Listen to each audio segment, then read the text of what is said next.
Say where you're watching from, and do me a favor, most of all, hit that like button. It helps the algorithm out a ton. I appreciate you guys for that. Let me make sure our volume is good. We're going to jump right into the live stream. Pretty much got a newsathon happening right now. So I did do a live stream earlier, a horizontal one from Streamlabs again, just simply because I realized when I went back to look at it yesterday, I'm like, oh, of course I'm muted every single time I talk. Why wouldn't I be? So, with that being said, welcome to Cozy Corner TV, ladies and gentlemen. I am your host, Kieran Smith. Call me Q. What's up, y'all? And we are back on the corner. Yeah, so Streamlabs was muted. So I went back and I did that. I didn't talk as much today. And that's on purpose. Just a lot of news going by today. Thursday is usually my latest night. Thursday and Fridays are. So there's a lot we're going to be reacting to tomorrow night and Friday night. And we'll be on live stream longer. So primarily I try to do newsathons at least once or twice a week. Just where we're kind of on here watching news, checking the news out. Keeping up with the current events, and then I kind of use the 2 days that I'm on here the longest. Those are usually the days that we react. So with that being said, we're about to jump right into the live stream. Say what's up as you guys come in the chat. Say where you're watching from. Hit that live button.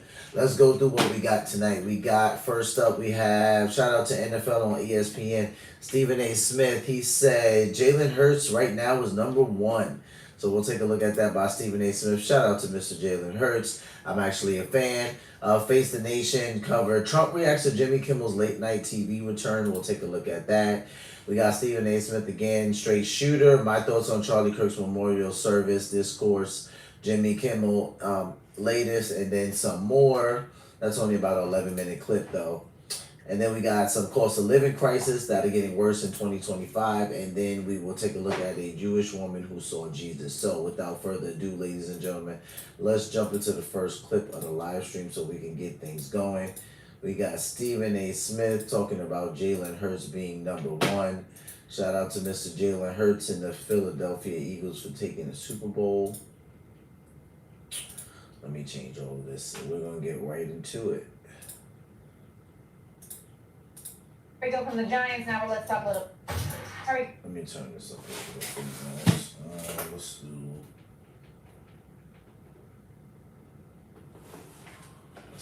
A little bit on Jalen Hurts. I'm gonna cut that right there so we can keep moving. You guys check that out when you get a chance. What you think about Jalen Hurts, guys? Listen, you know why I like Jalen Hurts? Because I'm heavily one of those people that's for the underdog. Like, I'm heavily one of those people that when people are like, I don't know about this person, they're probably not going to do much. They're probably not going to go really far. It's like, I usually tend to pay attention to those people. They said the same things about Steph Curry, Allen Iverson, and so on and so forth. So, I like the fact that Jalen Hurts has shut a lot of people up. I can tell you that I am a Jalen Hurts fan. Before that, was I an Eagles fan? Sort of. I just felt like they needed to get their coaching together. But at this moment, like, I think Jalen Hurts is a great quarterback for them. I didn't hate Nick Foles. He just didn't get a lot of play time. So I just don't think. I think a lot of people like had him underrated, you know. All right, so let's move over to Face the Nation. Trump reacts to Jimmy Kimmel's late night TV return. Let's take a listen. And last night, Jimmy Kimmel made an emotional return to his late-night TV show. During his opening monologue, the comedian said there was nothing funny about the killing of conservative activist Charlie Kirk. And CBS News correspondent Jonathan Bigliotti is outside the show's studio in Hollywood once again. Good morning, Jonathan. So bring us up to speed. What happened inside last night? Yeah, good morning, Errol. Last night's show, it was emotional, it was passionate. Ultimately, it was a tribute to free speech. Jimmy Kimmel has hosted nearly 4,000 episodes. Last night, perhaps, was his most consequential. Greeted by chants and a lengthy standing ovation, it was a triumphant return for late-night host Jimmy Kimmel. I'm happy to be here tonight with you. An emotional Kimmel took the stage for the first time since his nearly week-long suspension following comments he made about the assassination of conservative activist Charlie Kirk. And it was never my intention to make light of the murder of a young man. I don't think there's anything funny about it. In his monologue, Kimmel took aim at his critics, saying he felt lucky to live in a country where he could speak freely. This show is not important. What is important is that we get to live in a country that allows us to have a show like this. He thanked supporters, including Democrats and Republicans, who united against efforts to censor the comedian. It takes courage for them to speak out against this administration, and they did, and they deserve credit for it. Two major station groups, Sinclair and Nexstar, said they would not air Kimmel's program on Tuesday. They represent about a quarter of ABC affiliates. Kimmel also slammed FCC Chairman Brendan Carp over his apparent threats to scrutinize ABC because of his show. In addition to being a direct violation of the First Amendment, is not a particularly intelligent threat to make in public.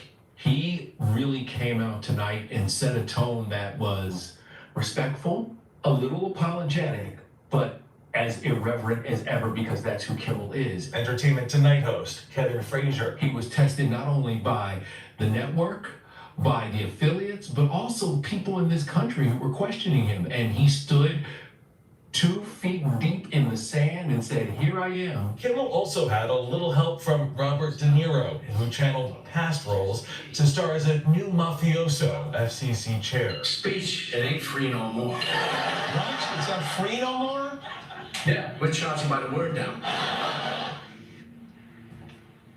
And just before the show aired, President Trump went on social media writing, and I quote here, "I can't believe ABC fake news gave Jimmy Kimmel his job back." The White House was told by ABC that the show was canceled. The president then went on to appear to threaten a lawsuit, saying, "I think we're going to test ABC out on this."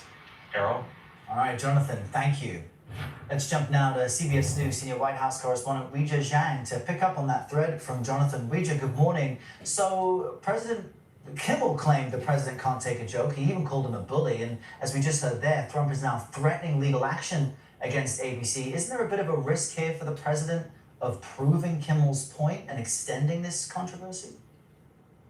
Well, Errol, one other thing that really stuck out to me in the president's Truth Social post was that he said that ABC told the White House that Kimmel's show was canceled. But remember, when it was suspended indefinitely, the White House and administration officials insisted that, hey, this had nothing to do with us. We were not trying to coerce ABC into doing any of this. They said it was suspended because Kimmel had bad ratings. So it begs the question, why then was there communication about the canceling at all? And to your point, Errol, you know, you're right. Trump is saying very clearly that he claims Kimmel is part or an arm of the DNC, and that's why he believes he has grounds to sue Kimmel. He said he was going to test it out, but it does open a lot of other doors for questioning and scrutiny, and so we will follow this closely, Errol. So far, we haven't heard from anyone except the president in this social media post. And President Trump made, of course, a bunch of headlines at the UNGA yesterday, including that he says he now thinks Ukraine can win back all of its land from Russia after saying earlier this year things looked bleak for Ukraine. So what's behind this seeming new optimism?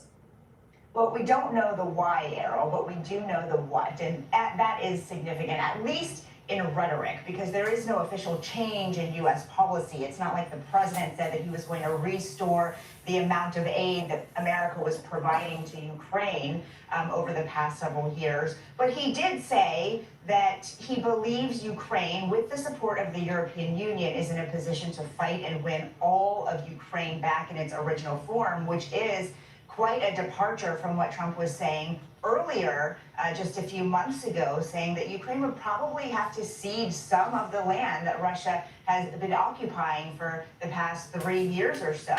Even Zelensky seemed to be surprised. He said it was a game changer during an interview last night. Take a listen. President Trump was more positive in it, and he showed that he wants to support Ukraine to the very end. Imagine being able to build anything just by thinking about it. Meet Base 44, a complete... So what's really important here, Errol, is that these are just words, and as we have seen, the president could change them again, but it's still a major shift from what he had been saying. But again, he says that it's up to the European Union, not necessarily the U.S., to continue to support Ukraine in this fight. Yeah, still a very significant shift in tone. Ouija, thanks so much. Kerry Flynn is a media reporter with Axios and is here with us on set to digest what we all witnessed last night. Kerry, welcome back. Good to have you here again. Thanks for having me. Budget, yeah, I know, So, as we man. just I saw used to that have Jimmy it, Kimmel emotion and I hate going last through the night, commercials. he did It drives me not crazy. outright apologize. What was his message? I think that's what everyone was watching out for, how he will address his comments about Charlie Kirk. And you're right, I just double-checked the transcript. I didn't see the word sorry. I didn't see apologize. But what he did stress, and he showed the clip, is that he wanted people to understand that he did not mean the way it was interpreted. That he actually, the day of the shooting, that he had posted on his Instagram and expressed his condolences. So he clearly was empathetic about it. But he did acknowledge his comments and said that he was sorry that it was misinterpreted. But the vast majority of his time was spent on that free speech issue. And this has now triggered a massive nationwide debate on free speech. How did fans react to his return? Because a huge chunk of the country, I think we were talking earlier about maybe 25%, didn't get to see it because of local affiliates blocking and still boycotting the show. Correct. The stations owned by Sinclair and Nexstar preempted the show, did not air it, essentially boycotted the show. So it was affected big markets like DC, Nashville, Seattle, New Orleans. I can go on and on the number of stations that are affected. And the question is how long that will last. But the truth be told, I did check that Jimmy Kimmel's show made the clip available on YouTube almost right after it aired. And this morning that had 6 million views. That far outpaces all of his recent clips. And again, that was only a few hours ago. So I think a lot of people are watching these comments, and I'm curious to see how that progresses. Where does this then go from here? You know, people are speaking out about, having their choices blocked and freedom of speech limited. Could these local station group owners hang out on this ledge for long? They could choose to, but obviously there's concern that they'll lose their customer base and not want to make, have bad relationships with Disney. But because they could Disney's pick stock it up. price also dipped. Correct, yeah. And it's the long-term Disney obviously offers them and ABC so much other content, right? But the reason that they're doing this is that Nexstar, one of the big media companies that owns a lot of these stations, is trying to get FCC approval for a $6.2 billion merger with another media company called Tegna. And Sinclair, which again owns different stations, is likely also looking to make moves with a merger in the coming years. And so they want to get on the good side of the FCC. And as we heard from Brendan Carr's comments, is he doesn't like Kimmel, doesn't like what he's saying. So they're hoping to do this to get on the good side. The question is, we saw Trump's comments as well. He's sure filed these lawsuits against media companies. We've seen since he's taken office the number of lawsuits rise, but are these just words or will he actually file something? And what is his issue? We'll talk more about that right now. Kerry Flynn, thank you so much. Jay, shout out to you. You don't gotta hit it. I'm telling you to hit it because it's free. At that point of this discussion, good morning, Natalie. So President Trump says he will sue ABC following Kimmel's return. He's describing it as a type of test. What's up, Jay? Thank you for stopping by. Shout out to you. Well, that's really the outstanding question. Will he and his administration move forward with that on what grounds, given First Amendment protections? But it really... Yeah, I'm here. Sometimes I'm in the background. Usually I am because I like to let the news actually play so people can have context to anything that I'm reacting to. But yeah, I just don't like to interrupt a lot. But I'm usually here. So if you guys say something in the chat, my moderator lets me know, and then I say shout out to you guys. It continues, Errol, this pattern of threats and pressure on media companies he doesn't like. Here's what he said on social media. Jay, hit that like button. Subscribe. Stop by. We here every day except Sunday. Contribution. Let's test ABC out on this and see how we do. And he also referenced his last lawsuit against the company. So we're really continuing to... So apparently, even President Trump's reaction to Jimmy Kimmel's return wasn't good. So President Trump, it's funny because some people tried to make it seem like he knew about it, but we see it right here. President Trump is like, I can't believe that CBS fake news he can't believe it. He doesn't agree with it. So Now he's thinking about that he's going to push the matter, and we're going to see if he's going to sue for it, right? So he's not happy with it. And it makes sense because President Trump, and this is like kind of an ongoing theme amongst a lot of people, but President Trump loved Charlie Kirk like a son. So Jimmy Kimmel, he was pretty clear at saying, like, I don't think it's funny that this kid died or that something happened to him. But I think it's interesting that he also did express the free speech part of it, right? He didn't go on there to say anything like, dude, I'm glad the dude got murdered or something like that. But whatever it was, Charlie Kirk's death, a lot of people were sensitive to it. So he hit the wrong buttons, you know what I mean? And it is what it is. But we can see here that President Trump actually wasn't for him going back to work. So essentially you could say, oh, the president wants Jimmy Kimmel to stay off. Well, let's see what the White House does, because this was extremely insensitive, according to President Trump loving Charlie like a son. So let's just see if this goes any further. He says it right here. This is President Trump's social. So he says, I can't believe ABC, there it is, ABC fake news gave Jimmy Kimmel his job back. I think we're going to test ABC out on this. Let's see how we do. Last time I went after them, they gave me $16 million. This one sounds even more lucrative. So he's not playing. Like, he's not joking about this. See the president trying to test boundaries, but it's going to be really interesting and telling to see and hear what FCC Chair Brendan Carr does next, especially given the intense pushback he faced for appearing to put pressure on ABC affiliates. Rockin', shout out to you. I don't know who you're saying that about, so you got to be clear. Easy way or the hard way. That comment outraged even some Republicans. Who all right, Jay, shout out to you. Stop by tomorrow. The First Amendment era. All right, guys.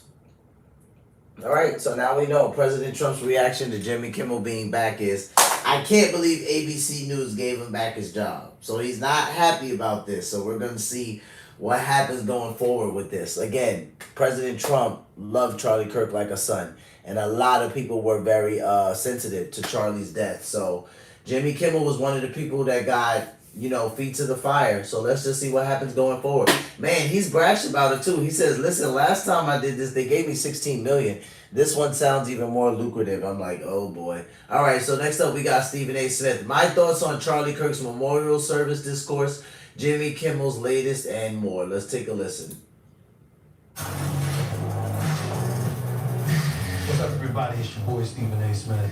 And I just wanted to take a few moments to talk to y'all about something, because last week, my show debuted September 17th, Wednesday, September 7th. No, Tammy, unfortunately, he did love Charlie Kirk like a son. I've been watching Charlie Kirk since he was about 22 years old.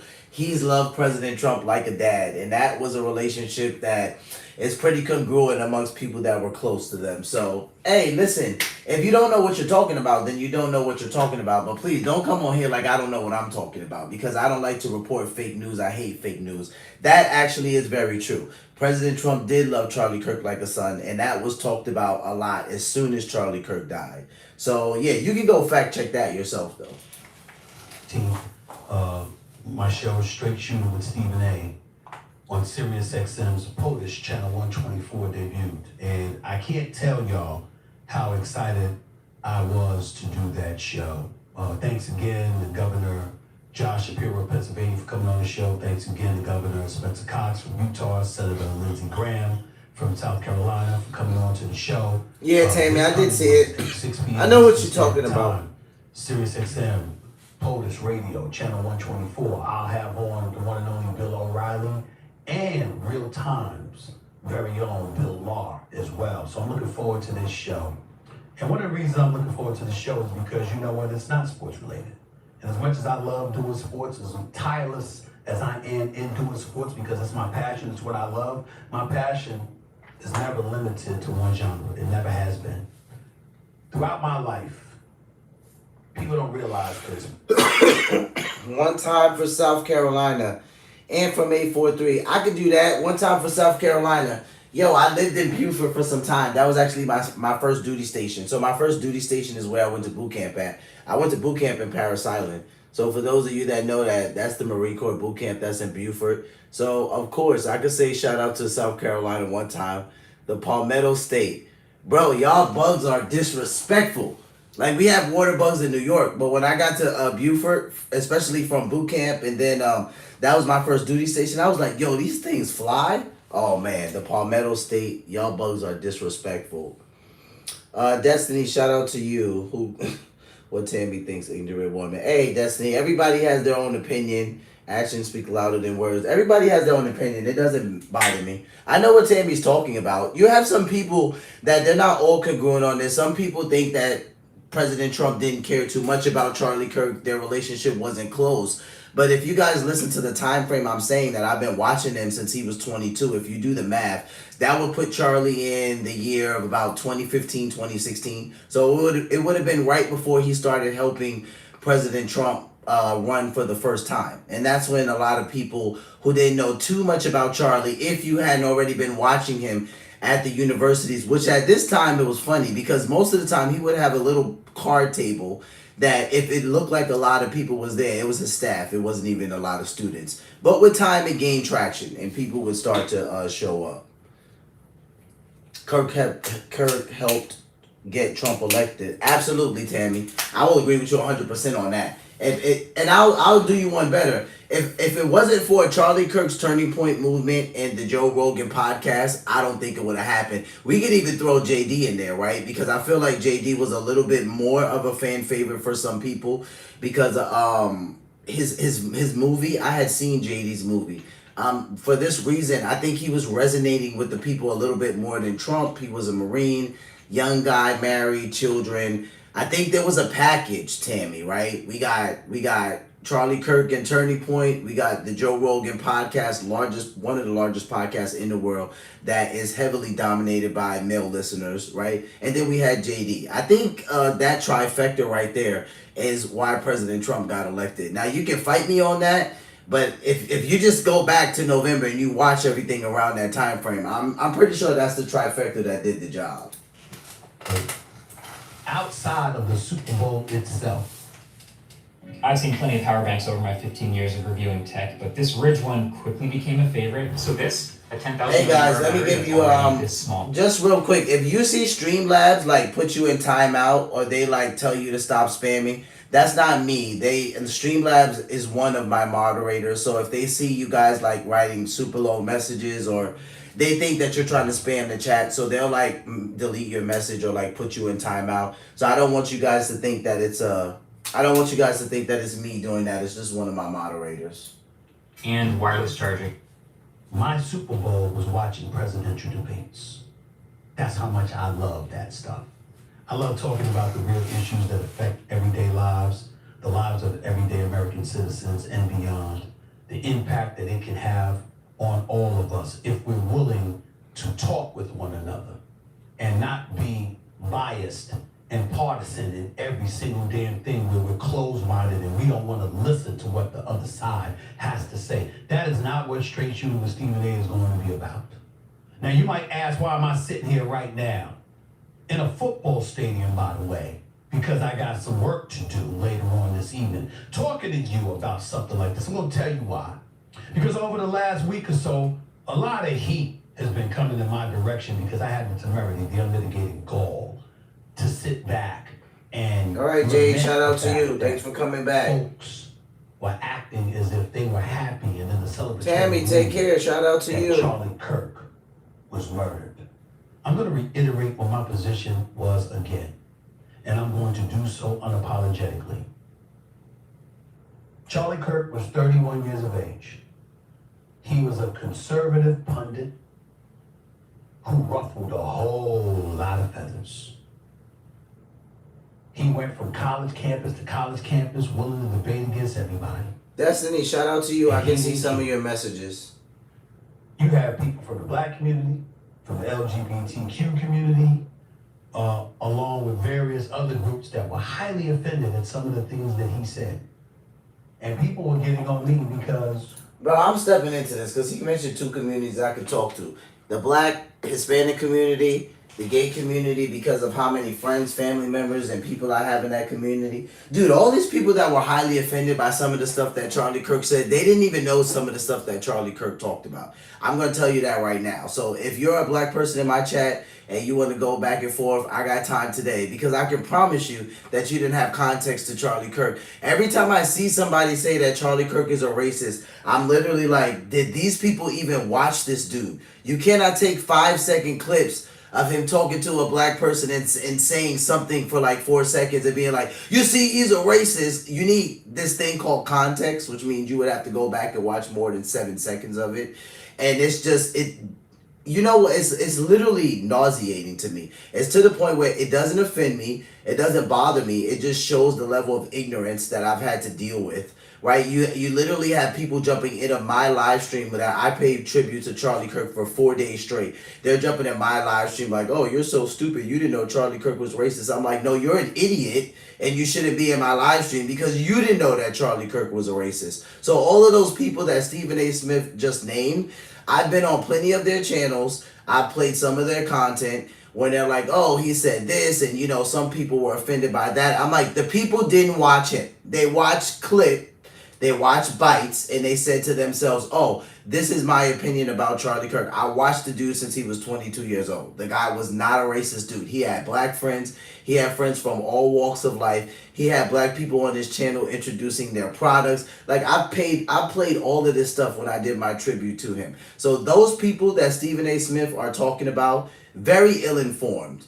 Do not watch the news. Do not understand politics. Probably can't name no amendments for you or nothing from the Bill of Rights. All of this stuff actually matters when people are critiquing somebody who's not just a political advocate, but also a freaking Christian. Like, this is ridiculous. We had black people in churches talking about, I'm thinking about leaving my church because they're lifting up a white supremacist. I'm like, dude, Charlie Kirk's not a white supremacist. Like, what is wrong with you people? But when I'm dealing with people who are ill-informed, they don't watch the news, they don't watch politics, and a lot of them look like me, I have to be graceful. I have to be patient because I have to understand and realize that they don't have the context that I have. So they're going to make stupid remarks because they're uninformed. And we just got to have grace for them. I didn't bring any of those things up. 2 points to that. Number one, I didn't know the things that he said because I never followed him. I never listened to Charlie Kirk for Turning Point USA, not one time.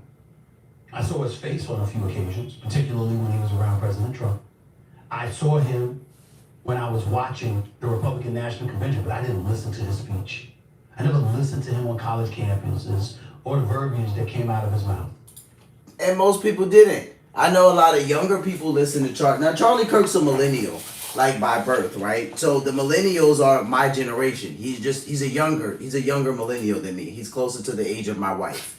So at the end of the day, I was aware of who Charlie Kirk was. And I thought for a young guy, this dude was sharp. And not just sharp because he knew his stuff, but he purposely was a pretty proud guy that he wasn't in college and he knew what he knew. And I'm not going to lie to you. A lot of his politics on college, as someone who actually went to college and has a degree and went to more than just undergrad, I can tell you right now, when he would tell people, I think younger people would be happier if they left college and they started families and they did things that gave them purpose. I'm like, well, no crap. But possibly I agree with that right off the rip because I'm a Christian, right? Purpose is a big thing for Christians, right? We don't want to just live life haphazardly and we're like, oh, we're here. And then when we die, we're like an ant. Like, we're not that dumb, right? We're actually informed and we understand that Jesus Christ has put us here for a purpose and a plan. So I understood why Charlie would say things like that. You get out of college with all this stupid debt.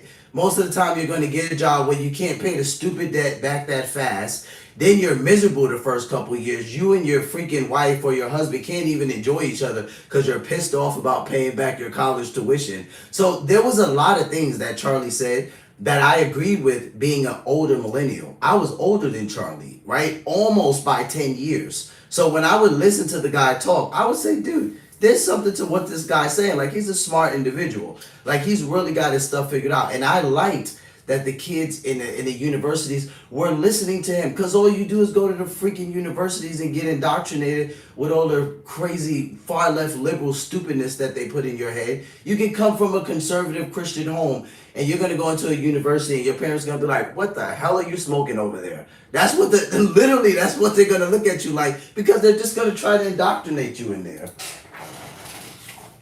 But even had I done so, I still wouldn't have brought it up last week.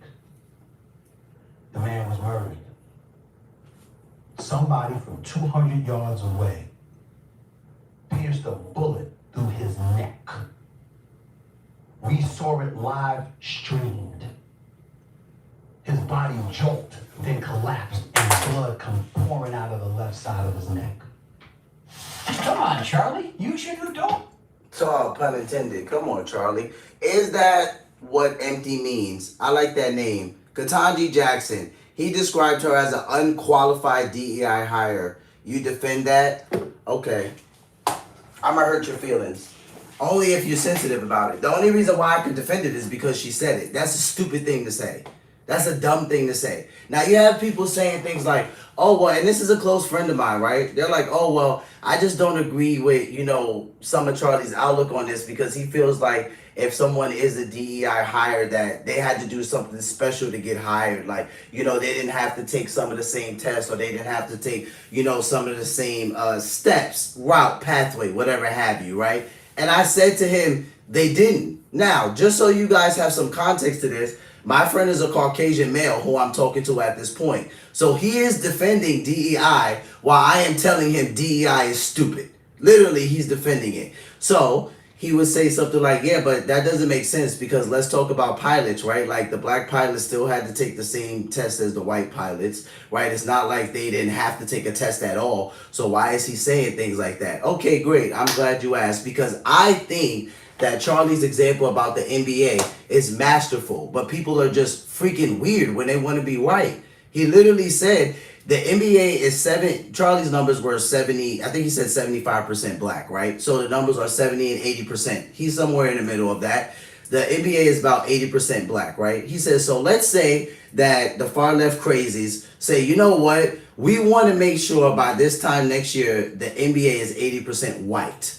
Charlie says to the guy, would the NBA have to lower their standards to obtain that goal? The black guy just stands there like a deer in headlights, and he's like, no. And I'm sitting there, I'm thinking to myself, do you not watch basketball? Of course they would have to change their standards, right? Now, some people are going to get offended and be like, oh, what are you trying to say? They have to lower it? Well, they kind of do, just like they kind of would for the NFL. Why? Because there's a difference. These people are being graded on excellence, right? So some of their height comes into play. Some of their genetics comes into play. Some of their athleticism comes into play. And guess what happens if you don't have it? You don't make it. But if we want to make the NBA 80% white, we're going to have to do something to the standards, right? Now, you can be dumb if you want to and not agree, but you're going to have to do something to make the NBA or the NFL 80 to 90% white. There's no way you're leaving the standards exactly what they are and you're obtaining that goal. Okay, so I said to my friend, look at it like this way. Let's say that you and I are taking the pilot quiz, right?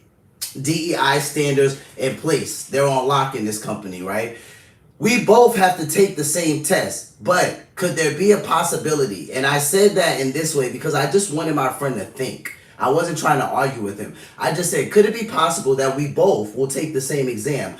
And maybe on a standard form, to pass the exam, it would be a 65%, right? So you get 65 and you pass, but maybe because DEI policies are in place, I can get a 58 and I can pass. I said, could it be possible that that could be happening behind the scenes? And he goes, yeah, it could be possible. I said, exactly. So you can't sit there and get offended and say, oh, well, Charlie Kirk is racist, because he's not racist. That's actually a masterful example, because the standards would have to change. We're just so ignorant, and we just want to pick a freaking fight, and just because we don't agree with somebody, we want them to be so wrong. Like, the guy can't be right, and he was 100% right when he gave that example. I was like, dude, how can somebody even argue about this example? Like, it's 100% right. So if it's possible that if DEI is in place, that a black person and a white person could take the same exact exam, You can't tell me that it's not a possibility that even though the threshold for passing is maybe 65, that the black person or the Hispanic person can't get a 55, and they're like, you could still be a pilot. Okay, so at that point, is that person an unqualified DEI hire? I would say so. They didn't pass the test. They didn't pass the test. The standards were lowered so they could pass the test. They didn't pass the freaking threshold. If the threshold is 65 and you got a 57, you didn't pass. But because of DEI standards and policy, we're going to go ahead and let you right in. Yeah, it's stupid. It's absolutely stupid. So I can support that because Ketanji Brown shouldn't have said that, right? She should have said, I got my stuff on my own merit. Why are you bragging about being a DEI hire? It's insane to me. Over what happened to them in the moment. The convention, but I didn't listen to his speech. Yeah, right there. I didn't listen to him on college campuses or the verbiage that came out of his mouth. But even had I done so, I still wouldn't have brought it up last week. Yeah. The man was murdered. Somebody from 200 yards away pierced a bullet through his neck. We saw it live streamed. His body jolted, then collapsed, and blood come pouring out of the left side of his neck. Yep. That is why I would not have brought any of that stuff up, because it didn't matter. They need to take that video down. Folks want me to apologize or want me to correct myself. You can go to hell. I'm not doing that. I'm not going to sit up there, neither celebrate somebody's murder or gloss over what happened to them in the moment. Now that a memorial service is taking place, now that people have had an opportunity to mourn, now that we have an opportunity to sit back and go through all of that, maybe we can go back and revisit some of the things he said. Make sure we do our best to contextualize it properly. And whatever level of criticism, cynicism, or anything beyond that he may deserve at that particular moment in time, it seems more apropos today. It wasn't apropos last week. It wasn't apropos the days before that. Because we live in America. And I don't want anybody thinking that it's okay to come across like there's ever a reason to condone or act like it's okay for somebody to get murdered in front of our very eyes. That's me. That has been me. That is me, and that will always be me. I'm not backing up from that for anybody. To me, it's human decency. Where the issue's going? He said something that was offensive to the black community. What, that disappears guy? Of course he doesn't. He said something that was disrespectful to... Bro, this is hilarious to me. This is how you know. Enigmatical. Shout out to you. Why are you using hypothetical situations to establish narratives? Can you name an actual DEI standard or proof? Yeah, sure. Like the stupid company I work for. Like one of their DEI standards is what? Every stupid year they got to make sure they hire a stupid amount of black people and a stupid amount of Hispanic people and a stupid amount of Pacific Islander people. And how do you think that they hired this people? They put out this narrative of, we hired the best of the best. Oh yeah?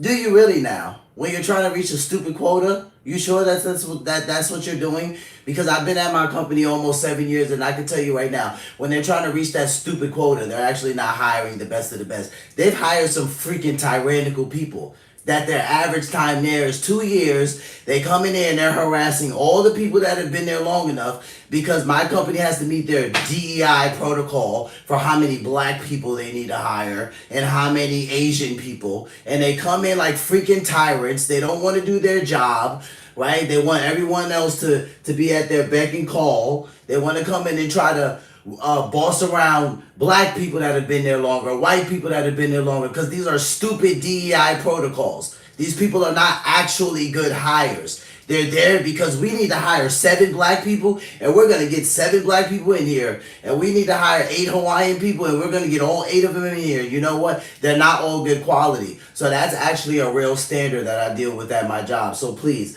don't talk to me about hypotheticals, because hypotheticals are good enough to get people to understand something. Women. He said something about civil rights legislation and how it should have never been put into place. He said something about members of the LGBTQ community. Those issues aren't going anywhere. We can discuss them now.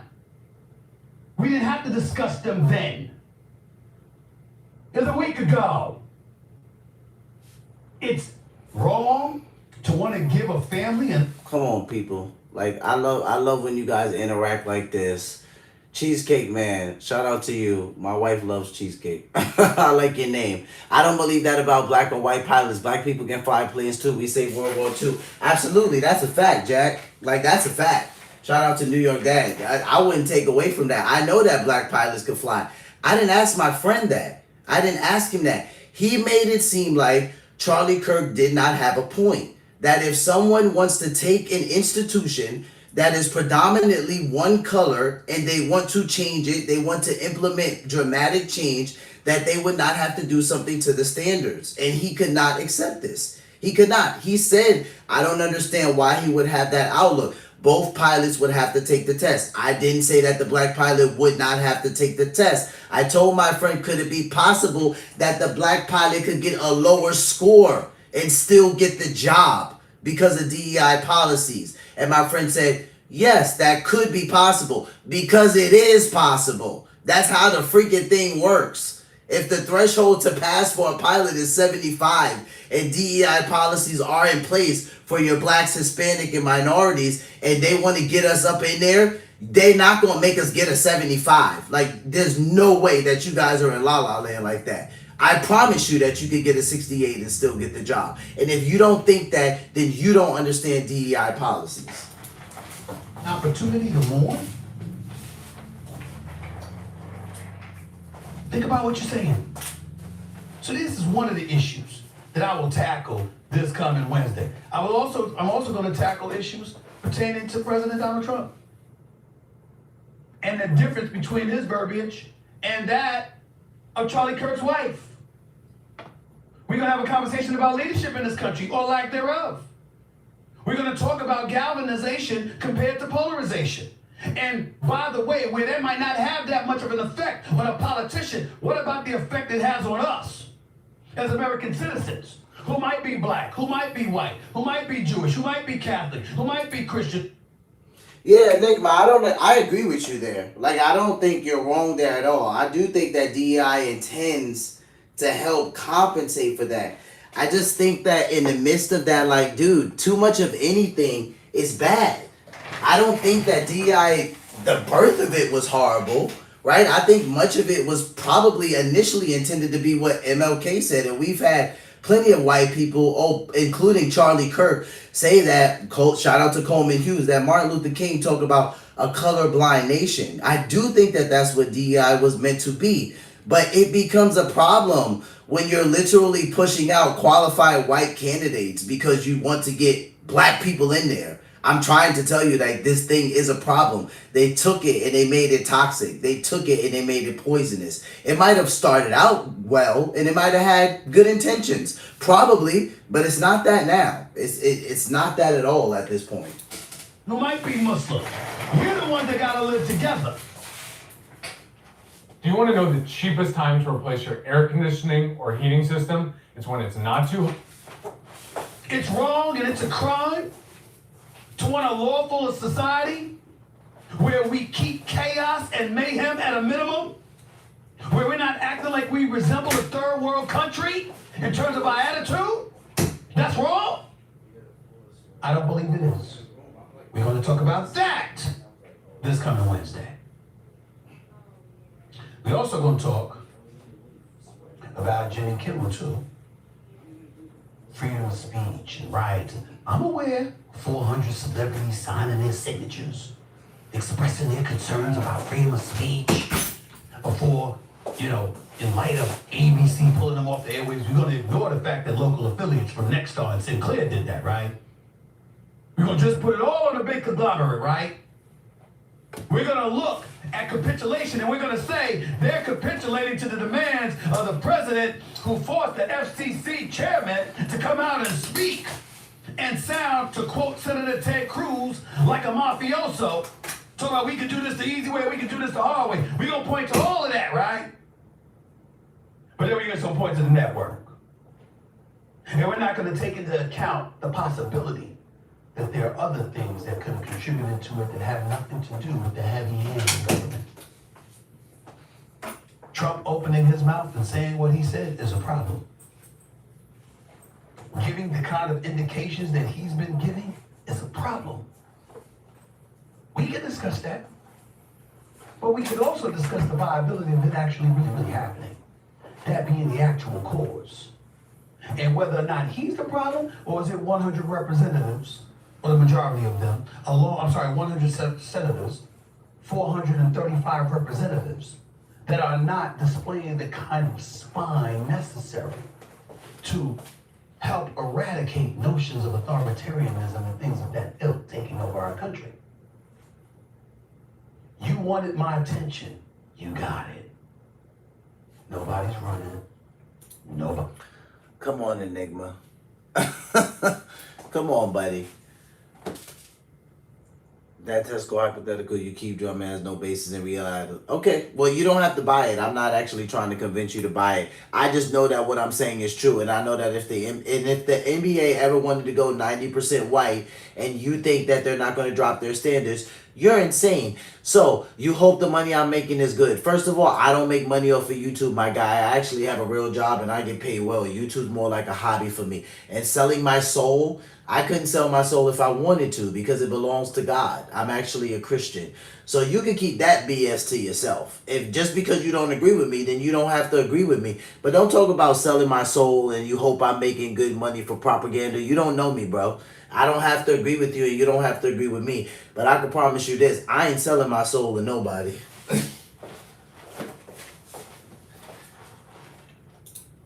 I'm hiding. But I am somebody that's going to be fair.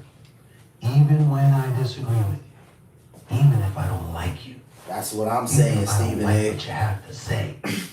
Even if it's diametrically opposed to everything I believe and stand for. Yep. Doesn't make me feel like you don't have a right to be heard. That is straight shooter with Stephen A. You know why that's my theme? You know why that's my mantra? You know that's why what I go by? Because I love it when no side is able to have the excuse that they weren't heard and they weren't understood. I want to hear you. I want my audience and the world to hear and understand you. Just so when disagreements come to play, you don't get to say you weren't heard, and you weren't listened to.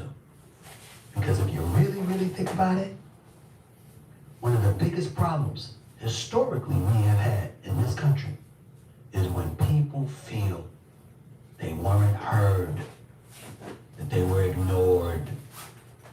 When you're heard, when you're understood, even when people disagree with you, there's little wiggle room for you to venture far beyond the corridors of decency.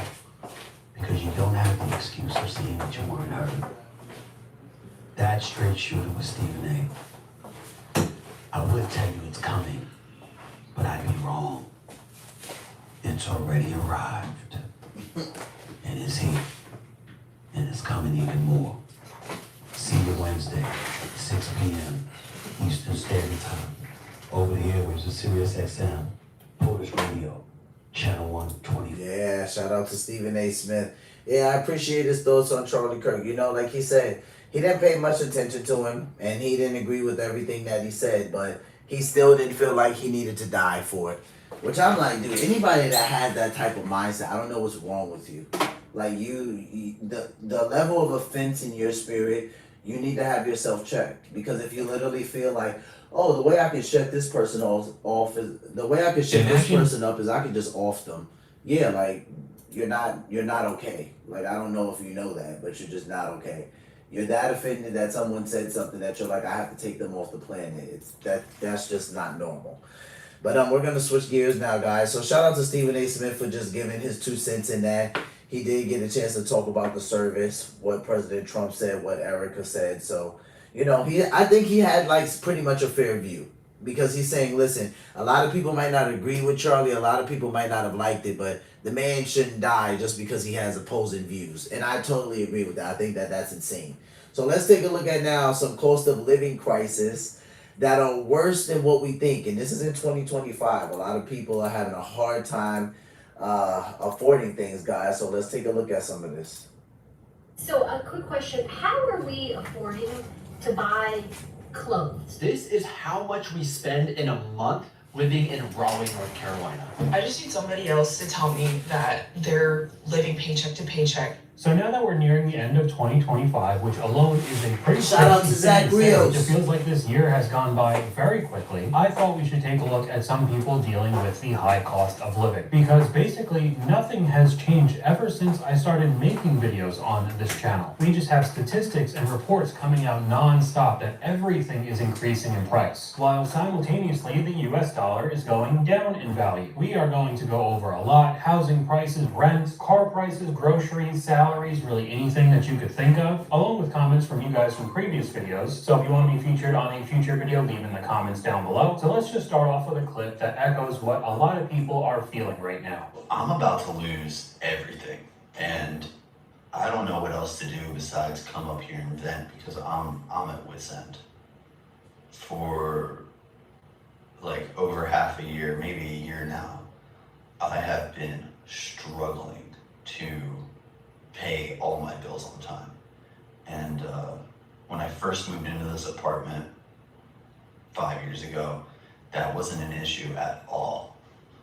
When it comes to monthly bills in general, my bills aren't as high as a lot of people who I know are struggling and making it happen. So I feel ashamed sometimes as a man or as a person that I can't come up with the bills. It's frustrating. I probably could make an entire separate video of people feeling the same way in the age range of mid-20s to 30s, even early 40s. Because when all of us were much younger, we thought that going to school and getting a college degree basically put us on easy street. You'll get your six-figure nice cushy job, you get a house, start a family, maybe a couple of nice cars, go on a vacation or two every year, and live a pretty nice life. And unfortunately, that's just not the reality for most right now. We have a comment from you guys that goes along with this. This is why my 27-year-old son still lives at home. I don't care. He can stay forever if he wants. I can't remember exactly what video it was previously, but we watched a clip where new construction builds were being advertised as multi-generational housing now, because even the developers knew that it was so unaffordable that you're going to need to live with your parents and grandparents just to have housing in the future. I mean, it feels dystopian. And because of these awful prices, the salaries that people want to feel comfortable in life just keep rising as well. Let's talk salaries. How much would you need to earn to feel financially secure? 1 in 4 Americans say $150,000 or more. That's according to a new survey from Bankrate, and that's almost twice the salary of the average full-time worker. Bankrate says only 29% of Americans believe the American dream can happen for them. And in today's world, where most couples work full-time, you're talking about $300,000 a year then, just to be able to feel comfortable, not to buy the super yacht and then the beach house and all of these super expensive luxuries, just so you don't feel that financial stress. Another comment here: I'm in Texas, and the only way we're making it is because there are 5 working adults in the home. But that's not something everyone could do. Kind of goes well with what I said before with the multi-generational housing being built. And as I like to add into these types of videos, of course, I'm American and most of my viewers are as well. This is not just a US problem. This is happening all over the world as well. Apparently everyone's leaving New Zealand costs too much to live here now, which is quite ironic because a lot of people actually want to leave, but they can't because they don't earn enough. But then they want to leave because they don't earn enough, but they can't because they don't earn enough. And then I saw on the news that apparently we should be thankful. We should be thankful because we live in such a beautiful country. They were saying how it's all lush and green. It doesn't mean that much if you are looking at the possibility of actually having to live out in those trees that are lush and green, because you can't afford to pay your rent. Plus, it's always raining. It's just always raining. And then you see on the news, they're also like, oh, there's a rise of depression. So people are feeling like there's no option. I wonder what's the cause. But anyway, according to the New Zealand Herald, we should be thankful for living here. We should be thankful because it's so lush and green, you know? It makes all that extra rent and power cost and petrol and the tax they slam at you in every direction, just makes it all worthwhile when you look outside and see green trees and that, you know? So typically you hear about this a lot in Europe as well, and some people's solution is to move to lower cost areas around the country. However, when those areas start getting popular with foreigners, the cost of living rises there as well, which in turn prices you out, and it's a game of cat and mouse, having to constantly move, I guess. There's basically no winning this game. I just need somebody else to tell me that they're living paycheck to paycheck and putting themselves into credit card debt out of necessity, not because of fun. I am 28 years old. I work a decent paying job. I love my job. I make good income. We have no kids, me and my fiance, and we're still barely scraping by. Our bills are paid, but we can't save any money. We can't go on vacation. I mean, we do little things here and there, but realistically, we don't really do anything. And we still live paycheck to paycheck, okay? I don't understand how people with kids are doing this. Props to y'all. I mean, seriously, the utmost respect, because I feel like I'm drowning and I only have cats. Any money that we're able to save ends up getting spent on the car, or the cat has to go to the vet, or one of us has a medical emergency. Like, it's just gone. It's gone. I don't understand. We don't live beyond our means. Are we all just collectively putting ourselves into debt because I don't know what else to do? So even with the videos that I make on this channel, people getting into terrible credit card debt, living above their means, overspending, overconsumption, I do definitely see a rise in clips like this, where people are getting into debt because of the necessities. They're not going out and buying a Louis Vuitton bag for thousands of dollars. They have to go use Klarna for groceries, or they just won't eat. And like she said, they don't even have kids. That adds in even more bills that people can't afford. We have a screenshot here. How much daycare costs across America. Most expensive counties for the 5 years of daycare up to kindergarten. Arlington, Virginia being number one at almost $150,000. I mean, everything on this list is over 6 figures. And this is just for somebody to look after your kid while you're doing your full-time job. No other expenses included: food, clothing, doctor's visits, anything like that. It's not surprising that the birthing rates are plummeting. So a quick question, how are we affording to buy clothes? I'm at a shopping center, okay? I had to go to the Apple store to get my computer fixed. They fixed it for free. But while I was waiting for my computer to get fixed, I decided to wander around the stores. And I was thinking to myself, I could use a new pair of jeans. Like, I can treat myself to a new pair of jeans. $150 for a pair of pants. The clearance pants are $100. How are we affording to buy clothes? How are we affording to buy clothes? I went in multiple stores. Maybe I'm just out of touch. Call me a boomer if you must, but I don't feel like I'm crazy for saying that pants probably should not be $150. I just am not understanding. I need to know, like, is there somewhere else that I should be looking? I don't shop for myself very much, so I could be out of touch, but this is wild. So this is one of the reasons why basically everything you see me wear in these videos I found at thrift stores. Along with the fact that I can't justify paying a ton of money for clothing because I just always end up wrecking it one way or another. Something gets a stain on it or ripped, whatever, and I would just lose it if I end up paying $150 for a pair of jeans and they get wrecked immediately. But I kind of had a similar experience a few months ago when I went into the Levi jeans store. I know that they're a pretty popular brand, but I wouldn't say that they're luxury until I looked at a normal plain old pair of blue jeans that were $100 before tax, and where I live it's 7%. I really just don't know how people are doing it right now. It is literally impossible to buy a house right now. I currently work 3 jobs, my girlfriend works 2 jobs, we have a bunch of money saved up, and I still cannot buy a house. Otherwise we'll be completely house poor.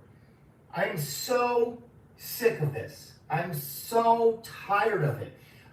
We've been working so hard for so long. Both of our credit scores are 700 plus, 720 plus, and we're working our butts off. All we want to do is start our life, live our life, and we can't do it. I'm so tired of it. Some of the comments: I have an almost 800 credit score, work full-time, and I live in my car. The American dream doesn't exist anymore. And this adds into a recent topic on this channel with people having difficulty selling their homes. Many of them are just straight up overpriced, while a lot of buyers don't have a lot of expendable income at all. So how are they going to have a down payment for a $430,000 house on average? It's just not going to happen. My dad and I were the same age when he bought the house that I grew up in. $225,000 was the price of a 4-bedroom house with 3 bathrooms, a backyard with a pool, and a beautiful front yard. That's the house I grew up in. Privileged, I know, thank you. That house, when we moved out, was sold for $1 million. Now, I don't know if you know how math works, but that's $800,000 difference. In what universe could at me, my age, afford a house like that? Please explain. I make more money than my dad did at 25. Basically, if you just go on Realtor or Zillow right now and look at the graph over the past 5 or 10 years, for any of the homes that are listed for sale right now, you'll see a crazy spike. And that's where you see these homes selling for $1 million when they have no business in doing so. And speaking of the older generations, if they didn't make investments into their retirements and blew all of their money well into their old age, they're going to end up like this comment. In the US, the next group of homeless will be the seniors on fixed incomes. If your retirement plan is solely based on the Social Security checks that you'd be getting when you're older, it's starting to look like it's almost a guarantee that you won't be able to survive on it, especially if you're in your 20s or 30s. I don't even think it'll be around by the time we're retiring age, when we're already seeing the older generation struggle right now.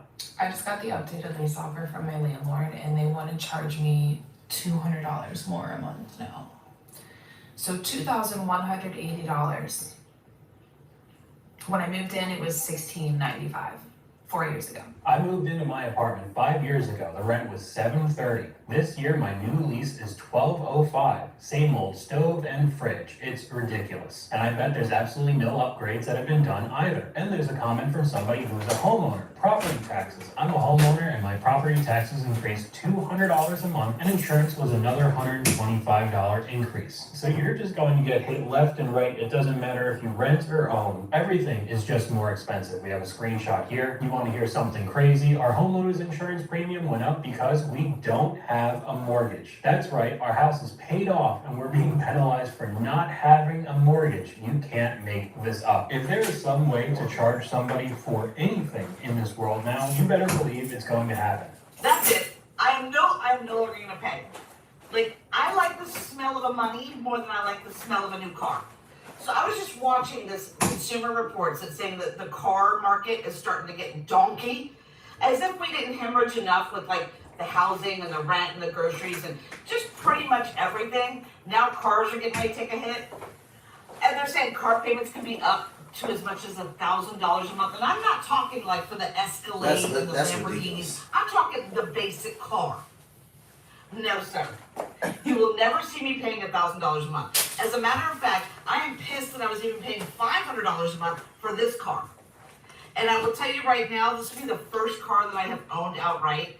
Next month will be my last payment on this car. And now if you go to the dealership, they say $500 a month is basically a steal. Oh wow, you got the deal of the century. Because now you can get Toyotas and Fords sitting at over $1,000 a month. As if that's just supposed to be okay now. I swear, I like my base model 10-year-old Civic that's paid off a little bit more every day. Another comment from you guys, we've canceled all of our streaming services. We realized that we're just not using them. We have cable through our association, so we just watch whatever's on. We realized we were spending almost $80 a month. I think that's actually on the lower end if you're talking about all the different streaming services that are out. Yeah, I saw a video recently that if you wanted to watch every one of the NFL games this season through all the different platforms and streams and this game's on that service and you gotta go here and buy this and that, it would cost over $1,000 for every game. To me, that makes it much easier to not be as into the sport as I was previously, and if I really wanted to just watch the highlights after the game on YouTube for free. But we could switch over to a lot of the brick and mortar stores and the increase in prices that we've seen, and to be honest, they're not really hiding it, or at least doing a very poor job of doing so.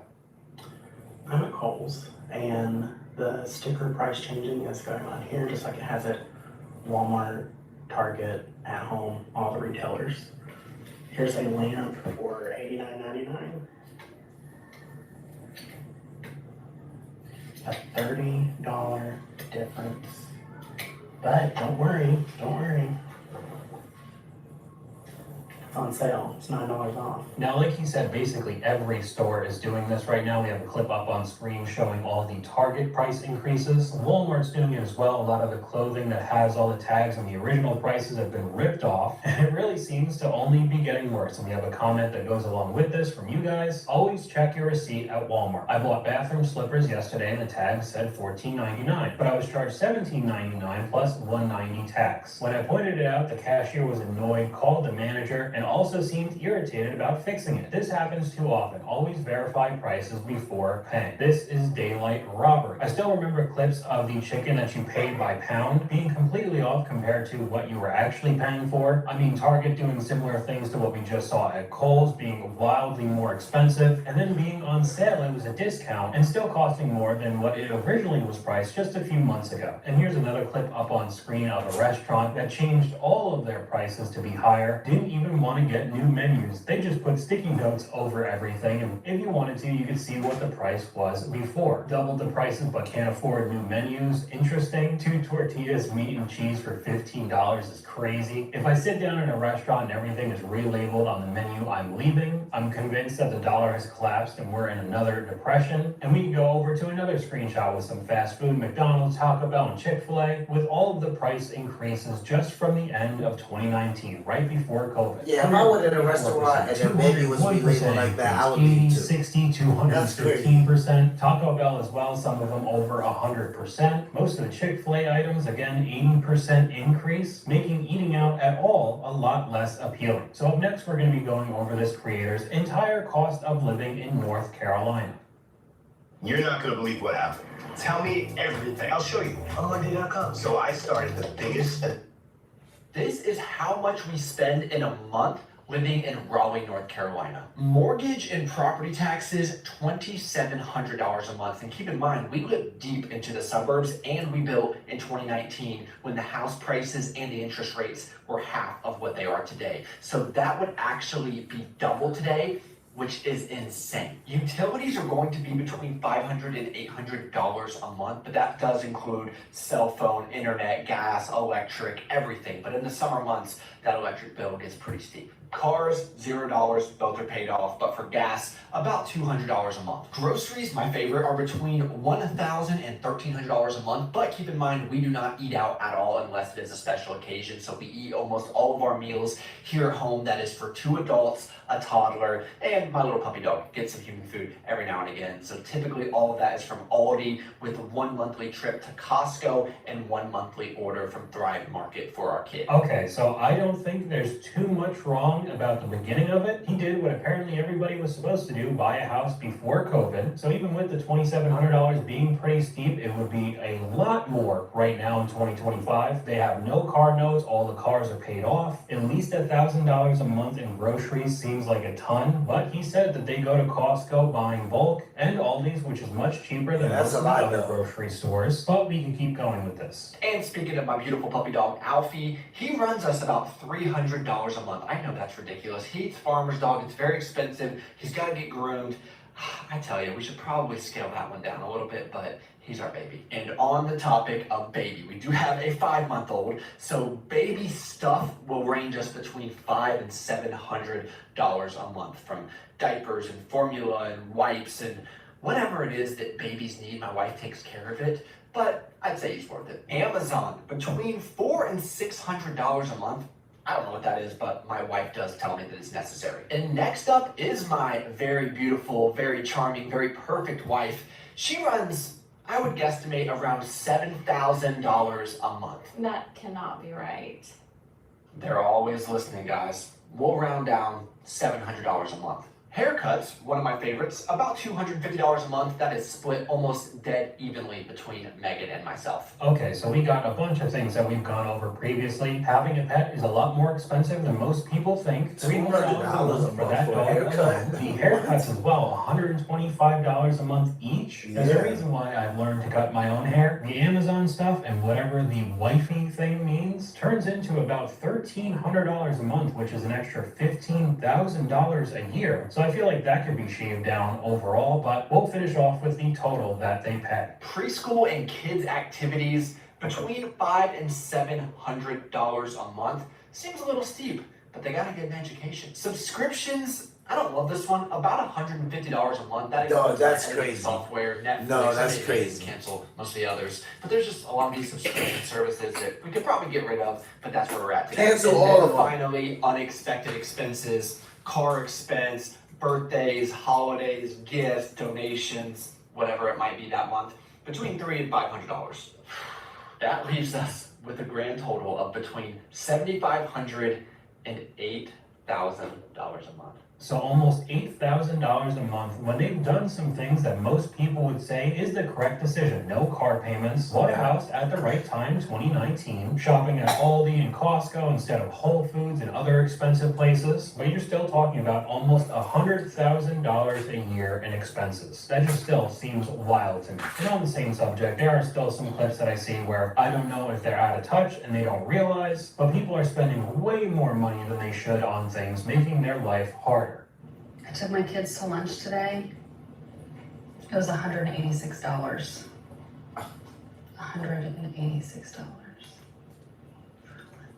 For lunch. I literally said, "Is this with tip?" The tip was $46 because they included it. So the meal was $140 and then a $46 tip. They add gratuity to the bill. That's like New Where York. was That's this? crazy. Disney World? How many kids do you have? Sounds like you either have a lot of kids or you went to a high-end restaurant. Where did you go? I'm serious. Where did you go Where to the pay hell did you go? $186 for lunch? I quit eating at Applebee's because of their prices, and you spent what for lunch? This is probably normal for rich folks, am I right? So I don't know. I feel like looking at the menu in the first place, you knew that it was going to be a wild amount of money, and you still stayed there and ate. I don't really know what to tell you. And there are some other clips of people showing their grocery hauls and just buying an ungodly amount of food. And to be honest, some pretty unhealthy food. That does not mean cheap anymore. You're still paying a ton for all the processed foods and the sugary drinks and all of that. The one up on the screen is insane. Like 30 frozen pizzas, a whole ton of soda. I mean, just the worst stuff that you could buy. So I mean, again, I don't know what I'm supposed to tell you. Like We got another 7 Dr. screenshot here. Peppers. What Bills was that I that? pay as a 21-year-old. Rent $1,600. The truck is $1,250, almost doubling the rent because you wanted an F-150. Insurance $430. So you add those two $12.50 a together, month it's for even more than the F-150. rent they're paying. Yeah, I'm good on Electricity $350, water $120, groceries $400. So just that alone is over $4,000 a month. I'm gonna take a wild guess and say that you probably didn't need that F-150. And I get the appeal for having a pickup truck. They're so big that you could have your family, stuff in the back while you're hauling something. But with the prices today, if you can't outright buy it, it does not seem like a good deal to me. Another comment from you, an economist here, we're in a global recession. Media and government will not say it, but we are. I don't doubt that for a second, because as soon as they admit that on the news, everybody will panic even more than they already are. Is everyone in the beauty industry okay right now? Because I personally have not had a single dollar come into my bank account the last like 2 weeks, and I'm trying not Yeah, to freak James. out. That's what inflation has done. It's crazy. But I am feeling Shout like out the to you, SpongeBob James. meme where everything is on fire and he's literally running around like. And I get it because we're in this season where like.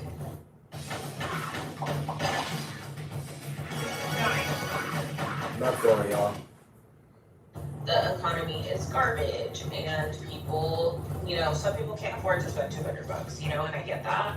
But then you see people going on vacation and like going out to eat every week and buying drinks every week. And I'm like,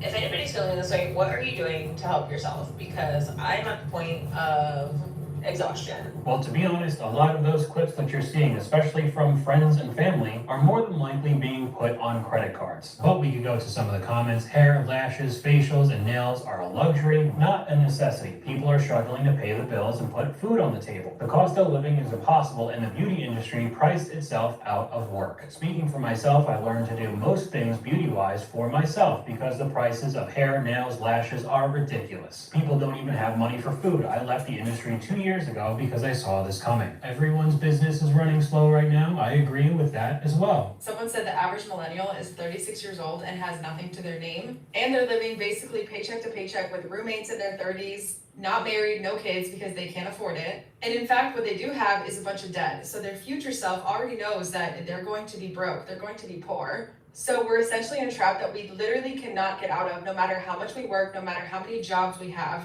A lot of people have a full-time job during the week and then Uber on the weekends just to make some extra money. That in itself sets you up for depression. I mean, think about working and having nothing to show for it. No savings, no investments, no house, nothing. And I think that clip pairs very nicely with the next one, cost to run a household, 1995 versus 2025. Median income in 1995 was 34 grand. The median income in 2025 is 81 grand. Is that enough to support the household expenses of raising that family? The median expenses in 1995 were $33,456. Those same expenses today would be $118,764, meaning you're having a $620 surplus in what you made versus what was needed to pay to now a deficit of $38,764. That means your household needs a third income earner just to get to the point of feeling the same as a 1995 family. And we can take a look at the comments. I think that number is even extremely generous. Most jobs still try to start you at sub 20 an hour, not even close to $80,000 a year. Our generation is required to work a W-2, own a business, and have a side gig in order to get ahead. Now, I do want to end this video on somewhat of a positive note because I know this whole thing was pretty depressing, and maybe there is a bit of hope for the younger generations going forward.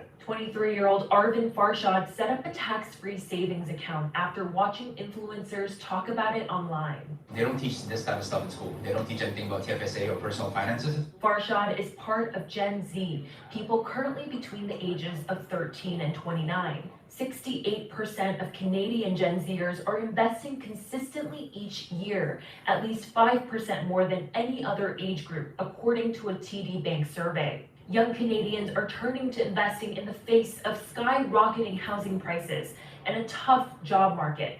Many are living at home longer and taking advantage of easy access investment tools. So even though overall it's pretty grim with the terrible housing and job market in Canada, but I would say that's one of the positives with social media right now. If you're interested in finances and the use of smartphones, it's a lot easier to invest with Robinhood or Webull, anything that you want to use along the lines of that. So it does look like a bit more of the younger generation is trying to invest in their future and have a better life, even with how rough everything looks right now. But that's all I got for you guys today. Let me know what you guys think in the comments down below. YouTube thinks you like this video popping up. Yeah, shout out to Zach Rios. We react to Zach on the channel often, guys. So we're here every single day except Sunday. We'll be listening to Zach again tomorrow. So yeah, every single day except Sunday we're live on the channel. Sometimes we pop up on Sunday just to do special things. And this is the last clip of the live stream, guys. So we end the live stream every single day with a Christian clip. Tonight we got from Cliff Buell. He appeared right in front of her. So this is a Jewish woman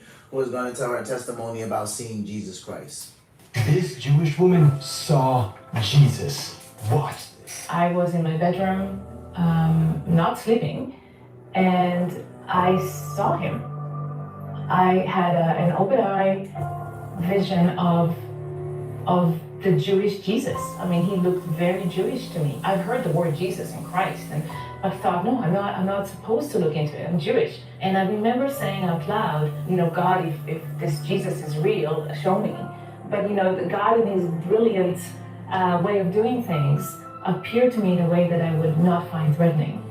So he appeared with a talit, with a prayer shawl, and those traditional sandals that we read about. And I remember he opened his arms like that, and I could see the talit, the prayer shawl going in. And he had said, come to me. And his eyes were just love. Yeah, that's awesome. I thought it was great. I love Cliff for his short YouTube content. This is important because as a Orthodox Jew, like she said, I've heard the name Jesus and I've heard Christ, but I wouldn't look into this because I'm Jewish. Because yes, to them, Jesus Christ is not that coming Messiah that most of the Orthodox Jews are looking for, right? They're looking for someone who is still coming. So they're not thinking Jesus is it. This is why Jesus is is what we would call a stumbling block for some of the Orthodox Jews. I've had people ask me this, why doesn't it bother you as a Christian? Like, aren't you worried about them? And I'm like, dude, there's no reason to be worried about the Jewish people. The Bible already says that God will save the Jewish people. Now, you have some people who want specifics, right? They're like, well, how will he save them? You know, most of them don't recognize Jesus. Most of them don't believe in Jesus. I say most because I actually have friends that are like this, and even though their family members and the way they grew up, they would not acknowledge Jesus because of their own studies and after moving out of their parents' house and living their lives on their own because they come from very strict backgrounds. They're like, no, I've done my own research. Like, I do know that Jesus is real. But many of them, they don't subscribe to him. They don't know him. They don't look at him or revere him as God. So you have people that literally worry about the Jews, which I think is super cute, only because in scripture God goes on record to say that the Jewish people will be saved, right? We have Paul talking about this, but we know that Paul would only talk if he was being led by the Spirit. And you have people that want the specifics. How is this going to happen? How will it happen if they don't recognize Jesus? At what point will it happen? I just have faith that the Holy Spirit is strong enough in that it'll happen. So I think that it's great that this Jewish woman saw this. It's things like this. God still speaks to people in dreams and visions. You know, you have people saying things like, I don't think God appears to people like that anymore. He only uses people. And it's like, dude, you can't put the Holy Spirit in a box. That's ridiculous. God still does whatever he's always done because he stands outside of time. So I think it's wonderful that this Jewish woman saw Jesus. I think that's great for her and for her family and her friends and all her people that she's going to tell. So I'm going to go ahead and wrap the live stream up, guys. We will be back tomorrow around 5:30. Until next time, guys, remember, we're here every single day except Sunday. And sometimes on Sunday, we do live stream depending on what we're doing. So until next time, guys, take care of yourselves. Take care of one another. Love yourselves. Love one another and be peaceful. Peace.